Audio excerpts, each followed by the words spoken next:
Hello everyone, today's video is going to be a bit different from the rest of our videos, but I bet it's going to be packed with a lot of information because it's going to be the answers to the questions that you guys have DM me. So today we have Abhinav with us who will be sharing his journey of getting into masters in HCI in the US and then getting a job at Microsoft as a product designer. And also adding to it, Abhinav is my school friend and we have been to the same school back in India and then we had to part ways for our different careers, but we have been in touch. So that being said, I'll let Abhinav introduce himself. Thanks, Dolphin. It's great connecting to you back, and we are kind of on the same field, like UX. It's really great to see a very close friend of mine like being on the same journey with me. Yes, that being said, hi everyone. I'm Abhinav Sikharam. I have been with Microsoft since the last 1 year after finishing my master's program in the US. So I'm currently a product designer too at Microsoft in Office apps. I'll move on to the next question. So having a background in engineering, what actually motivated you or inspired you to get into design? Back in 2013 is where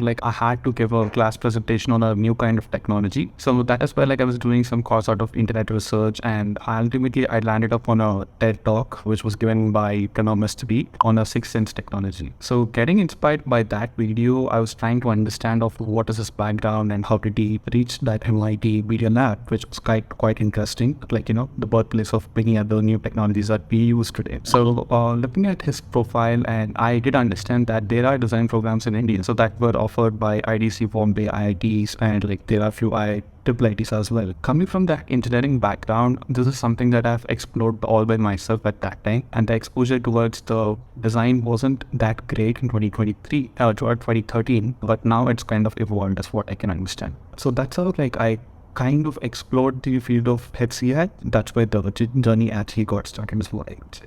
So moving on to the third question, this is a very common question that I've been receiving from people, whether they should get into a master's design degree or they should just do some online course or a boot camp. What would you suggest them, and what was your rationale behind your decision of getting a master's? As I've just mentioned about the SEED examination, I didn't give my SEED examination and NID exam as well. For some reasons, I couldn't make it to the schools directly because I did stood at 15th position where there were only 12 seats in IDC. That really kept me motivated to say that, okay, I really want to have a formal design education before I actually can shift my entire knowledge base from engineering to design. Because engineering is kind of different that we actually get out of that schools is something that is coding and something that can be manufactured or made out of it. But the process of design, the whole iteration, ideation, designing iterations and everything. And this is something that isn't really explored in engineering side of. So for that, I kept thinking that I might need a proper design degree or at least a master's program to get into that area itself. So again, when I was trying to understand this whole area in 2015, 2016, there were much of these bootcamp programs, especially in the field of UX. The only entry point that I could find out is mostly through NID and SEED examination within India. But yes, as I couldn't make it to those schools, that is where I kind of also found this massive open online courses from the edX or Coursera are kind of offering these kind of UX programs and the product design programs. So I did try to understand or see if this is the right thing for me to do. And that is where I started to do a product design course from Delft University based in Netherlands through these edX platform. So that kept me interesting. So it was a 6 month program. So I did finish that course, and I didn't really feel that, okay, I have learned the basics, I've understood what is what in the field of design, but still I didn't get that confidence in myself saying that, okay, I'm really capable of giving an interview and aiming for a professional UX job itself. For those reasons, yes, then I was working back in Cognizant for 3.5 years like a programmer analyst. So that is where I kind of understood that, okay, I need to understand design a little bit more from end to end. For that reasons, I need a formal degree. Moving on to the next one, why did you specifically choose US? Why didn't you choose Europe or Australia or any other country? Yeah, it's kind of a thing that we, at least in India have this, US is a go-to thing. But yes, I did consider some of the universities in Canada. And I did consider the University of Delft because after taking that edX program, course, why don't I choose Delft in Netherlands, because that is kind of the program that I really wanted. It's kind of a personal choice that I could say on one side. It's kind of the first place, as I've mentioned, MIT Media Lab was the first school that I've explored in that very first TED talk. So starting from there, like I was trying to understand of what are the different universities that are offering these HCI programs and how long they were into this, research and design side of it. So that is where I could see that, okay, US is a place where I could professionally explore much into HCI, because that's where the whole new things are kind of popping up. And so that's the reason like I have opted to the US. But again, I do suggest people to look at for Canada as well, because Canada is also having these universities that offer the strong HCI kind of, when I say strong HCI courses, they are into PhD kind of level courses, because they are into complete research. And I do have few connections where they are into the complete HCI research based. For a person who's not aware, like let's say they are in their engineering or doing some other degree, what are the specializations or degrees that they can look into to get into UI UX? So yes, when we talk about user experience UX altogether, it's kind of a very broad area. So when I say very broad area, it's something that your passion and your career options, where you want to actually settle down or think of it. Like again, within UX, we call our designers itself like a simple designer or a interaction designer or a product designer or industrial. Industrial design is kind of a completely different thing, but yes, industrial designers are called product designers, and we ourselves also calling ourselves as like a product designers. Like we do on the software side of it, but they do on the hardware side of it. Again, so you have different streams itself. Like even accessibility is one of the designers. Like even there are accessibility designers who are specifically like or specialized into those designs. And you have audio designers, and you have video designers, or you have illustration designers, and you have like visual designing. So yes, there are different like everyone is called a designer or on the end of the day. Like visually, I'm kind of a little weak, while I can like strategically add like when implementing from an end-to-end flow, like I can work on those core concepts like tying up the engineering stuff. But from the other side, another person could actually be very good at like visually, they can be representing their art, like art form on like kind of create the illustrations, but they are kind of strong on the visual side of it, and they might actually need to like come up with these strategical learnings of how to we create those interactions.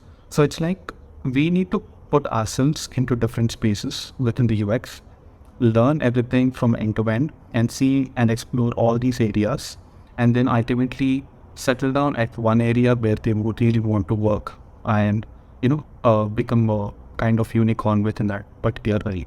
So it's like when you're in the early stages, it's better we hustle around these kind of broad things, and then eventually we can figure out and we can understand that what are the strong areas, what are the areas that we need to improve and work. What are all that are needed to apply for a master's program? Let it be like the eligibility or the portfolio, like what exactly is needed? It's almost the same in India and in the US. We just need to clear the basic entrance examinations. So in India, it is like SEED or NID examination. And once you clear that examination, you will be given a call to get into the interview.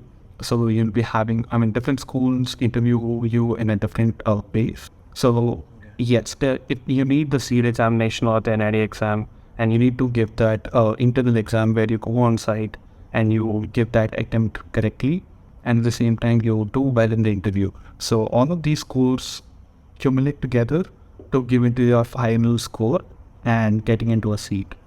And so that is the process in India to get into a master's program. While coming to the US, it's only a straightforward process of everyone does that. You need a GRE score, and you need a TOEFL or IELTS for the English fluency kind of thing. And the next thing would be a portfolio. Most of the schools would ask you a portfolio to create something, or it could be a PDF file that you'd upload, or it could be a real, good website.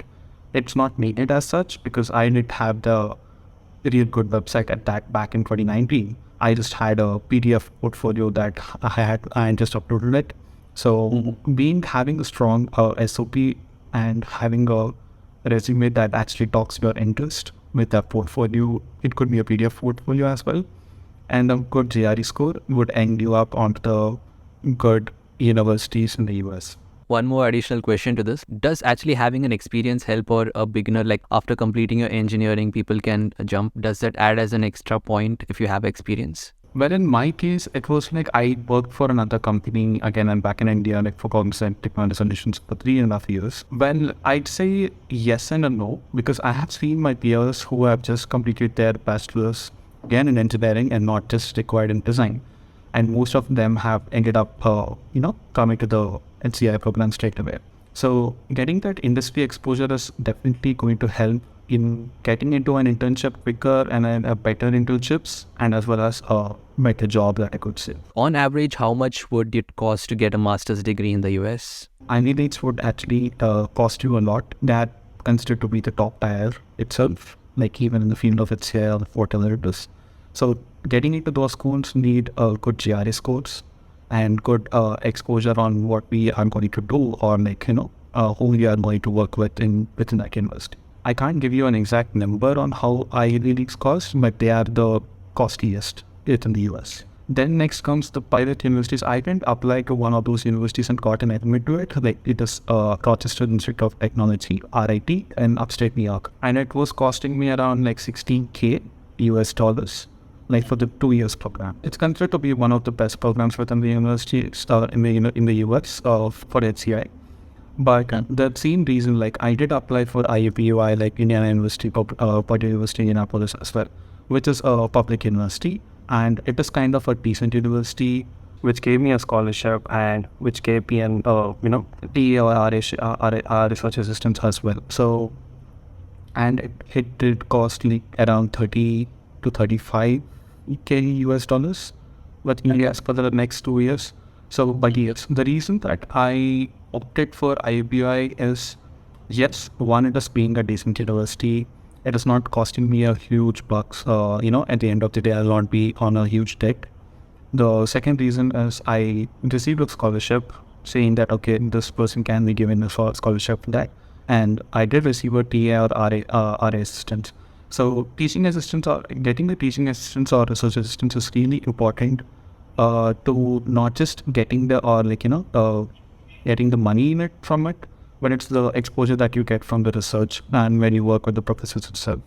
So do position, I'd suggest like anyone to position themselves and see if a normal university is kind of giving you all of these benefits, and ultimately if you are aiming to reap the benefits from that particular university, and if you find out that they have good enough professors to back you up with learning side of it, I'd say to opt for a public university, because that's the safest bet that I could say of. Once you graduate out of university, like what is the average salary one could expect? And also as you keep climbing up the ladder, like how is the growth in the US? Well, yes, I am kind of like early in the career so we are in the US, right? So the US works in a different way. Like the numbers are not straight away put out there, but yes, you can find the average UX based salary for that particular state. Like it varies from state to state. Like California is kind of will pay kind of more like compared to the state of Georgia, like the where that I am right now in, because it has different kinds of logics around it, the living conditions or the living cost of living or whatever it is. So for those reasons, like if Microsoft is paying a same UX designer with an X amount of money in the Seattle area, which is the headquarter area, I might not receive the same X amount. So it would vary within the company and within this from the states to state within the US. So I can't give you the exact number on how it is, but what I could see from the trends recently is UX is a field that is growing altogether in all of these companies, just because everyone is trying to understand the importance and necessity of being the user advocate and user-centric and making user-centric products. So for that reasons, the trajectory or the growth curve is kind of improving altogether, and you could see a real good growth in terms of salary and the packages that you receive over here. Moving on to the next question, I think this would be interesting. Like, how did you get into Microsoft, and like how was the recruitment process? Like, was it hard? Yeah, like if you could give us a brief of it, it would be great. So Microsoft is not like I never kind of aimed to get into this fine companies as such. So it wasn't a thing for me. Like I need to get into the UX field. That is the whole motto that I've ended up in the US. So with that being said, I kind of like the way that Microsoft works. Before that, before joining Microsoft, I at least kind of understood that what are the kind of things that they do. I mean, like, what are the products that they kind of put into the world, and like how would they actually had a shift between the leaderships over the last kind of 10 years. So seeing that, I kind of have this sort of like soft corner that I could say with Microsoft, for some reasons. And especially after joining Microsoft, I could really vouch that this is one of the best companies that you can ever work with, because of the way the culture is being put among the people is kind of really, it makes you to, or wants you to go to the office daily and give something like productive kind of work that is done. So keeping that aside, getting into Microsoft was kind of hustling that I could say of. But like soon after finishing, or like in the last semester of my master's program, I was completely searching for jobs, dropping emails, applying for through career portals, among multiple companies, asking for referrals.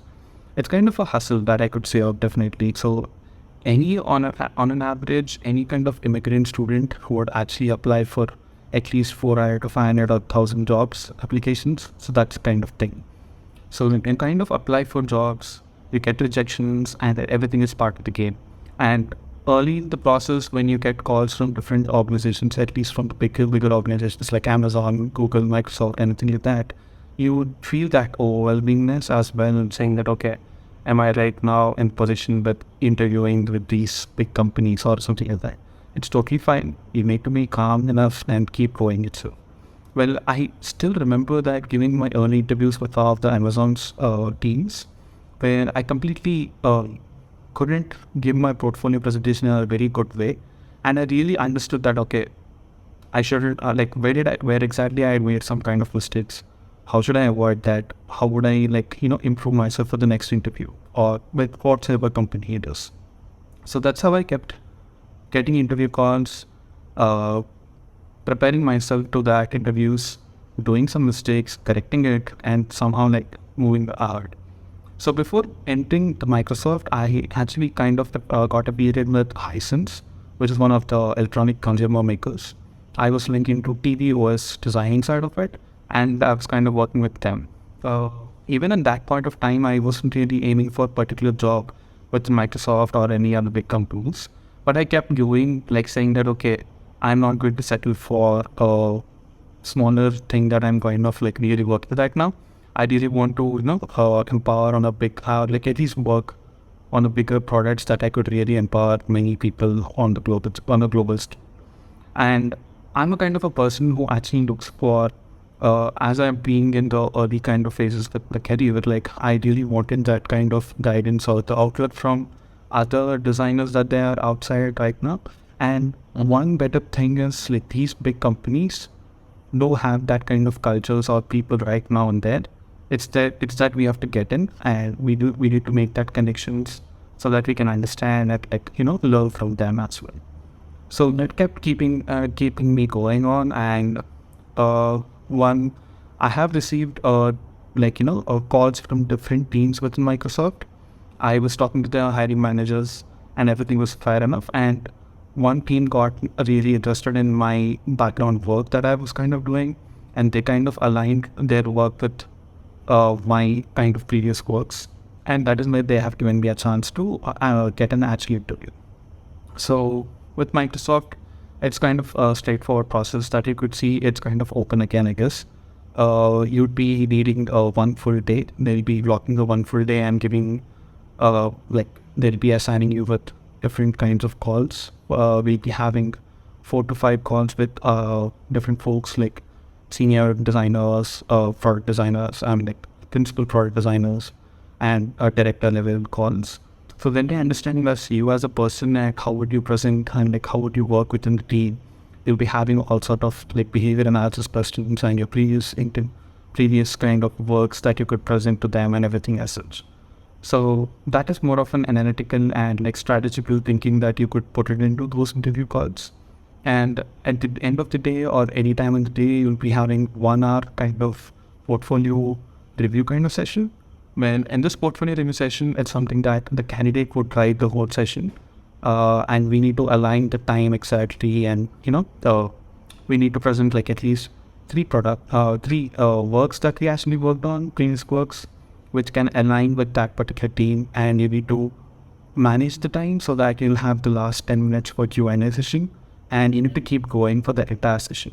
It's like we driving it properly, and they would be seeing that, okay, and they would be analyzing like how exactly is this candidate driving the session, and keeping the product relevancy around it, and answering the questions in the right way, and how would they take a negative kind of feedback or a critic kind of thing towards a positive side of it. So they'll be analyzing everything in the backend.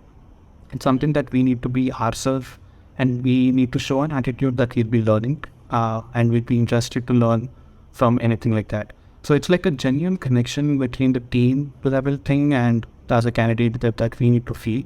So when that right momentum is created, that is when we kind of get into the, we kind of think that we guess the event. So that happened, interesting, that happened with Microsoft, this particular team. And they did feel that I'm the right candidate that they did at that point of time. And yes, that's how like I got a chance to get into working with this team. And one big thing with Microsoft is like they don't restrict you to apply to a couple of applications and wait for the next 3 months, so that you will be not whole days back with those kind of things. It's like different teams function differently within Microsoft, and it's kind of open that you could apply for the right jobs that you find it in the careers portal itself. But with Google, what I've observed is they do have this restriction of 2 applications per certain duration, and then you need to wait for another 3 months or something like that. Same is the case with Meta as well. But yes, this company's recruitment process kind of works in a different ways that I could say. Yeah. I have basically seen that you have been part of a Microsoft Hackathon and you also won it. So I was seeing this as a couple of posts on LinkedIn. So could you tell us a bit about it and how one can participate in such things, and also what kind of benefits do you have participating in these? Right. Microsoft Hackathon is kind of an interesting thing that happens every year, is what I learned. So this was the first year that I kind of jumped in and was trying to understand the trade thing within Microsoft. We have this garage facilities for Microsoft employees where we can actually get out of the regular jobs and actually try new things and learn new things as well. So that's a great facility that we do have. So it was one of these challenges. So there is this global challenge that some of the team has actually won. I was one of the winners based in Atlanta State. So then I'm multiple challenges within that hackathon. It's kind of the actual winner is based out of another place that I couldn't really reveal with NDA policies. Yes, we have these hackathons every year happening for employees for a week duration. And it kind of gives you the opportunity to, puzzle with things and learn new things or explore new things, anything in that. Or if you want to really improve certain areas within your product, you can do that as well. So it gives you the flexibility or opportunity to the employee to do whatever and, reap benefits of what exactly that they have. But yes, it's kind of an internal thing that happens every year, and I think external participants cannot participate within our hackathon programs. And yes, it's kind of a knowledge learning or sharing kind of thing that whole week is kind of encouraged for every other employee within Microsoft. One last question, how is your general day-to-day work at Microsoft? What do you do on a day-to-day basis on a typical day? On a typical day, it's kind of we work on different features within the product that I could say of. We need to make sure that Windows, Word, PowerPoint and Excel all together align with the user interfaces guidelines. There are few features that we deviate. So it's a lot of collaboration happens between different designers and researchers that I could say, because it's kind of we sit at the product level, but at the same time we need to be in tandem with other products or the system products that we could say in Office apps. So on a day-to-day basis, I do collaborate with a lot of people across the globe. I collaborate and work with teams based and PMs based in India, and there are a few people based out of in Israel, and there are a few people based out of in Redmond. So it's a global team altogether, and it's kind of a diverse team that I could say of. we collaborate a lot amongst the PMs, engineers, and the design system designers who actually maintain the design system, like fluent design system that we have. So collaboration is the key on a day-to-day basis that I can say of. So let's conclude this talk. On a conclusion note, I want to ask you, do you have any tips or advice that you would like to share with the budding designers here? Right, definitely. What I learned from my journey, like when I kind of recollected from the, starting from 2011, like engineering and like coming to the masters in 2019 and finishing it up in 2021. So it's like a journey of 10 years. So all of these points of time, like I kind of missed the opportunity to get into IDC, IIT Bombay.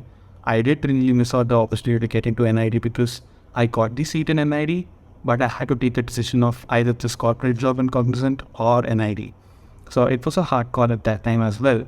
And then I had to step back, and I did really want to, go to a job, understand what is happening in the organization level at the same time and the industry level. So that gives me more exposure to what I thought. And then I waited for another 2 years, worked over there. Then I came to the masters. So recollecting this all of journey, one thing is for sure, like I have this, I never wanted to leave this passion or whatever the idea of design. So I always wanted to be in that kind of learning side of it. And I'm still really focused to learn things. Like it needs to be a learning process, a constant learning process. But at least as a UX designer, you can't leave that learning and you need to keep growing. You need to keep iterating on a day-to-day basis. We fail a lot. We need to understand where we actually failed, and we need to take that feedback. We need to take that critique. It can be overwhelming, definitely on a day-to-day basis. It will be overwhelming. At times we feel that, are we doing exactly what we want to do? And are we kind of in any creating a productivity or whatever it is? We go through a lot, is what I could say. But still, at the end of the day, the learning that you take out of it linked to the whole journey, that really does matters. So the moment that I'm kind of gone to offer at Microsoft, that is when I recollected saying that, okay, whatever I was learning from the last 10 years, trying to get into the analytics course, trying to figure out if I'm really interested in data design, getting into those interviews at IIT. So even those small learnings that you would carry at each and every point of time would actually benefit you at any point of time in your life. So just keep holding on to that core things that you really wanted to do in the UX and just keep going. So thank you, Abhinav. Thank you for being with us on this talk and answering a lot of questions that a lot of people were DMing me. Thank you for that. And also one more thing, if the people here want to contact you, where could they reach you out? My LinkedIn would be a right place. Anyone can ping me on LinkedIn and I'd be kind of active on it. So any questions regarding the master's program or, getting into an organization, learning any kind of help or a portfolio review, I'm always out for that. But yes, feel free to reach out to me on LinkedIn. And yes, always. Thank you for having me on. So guys, I'll be mentioning the LinkedIn link, a profile link in the description below. So you can definitely reach out to Abhinav.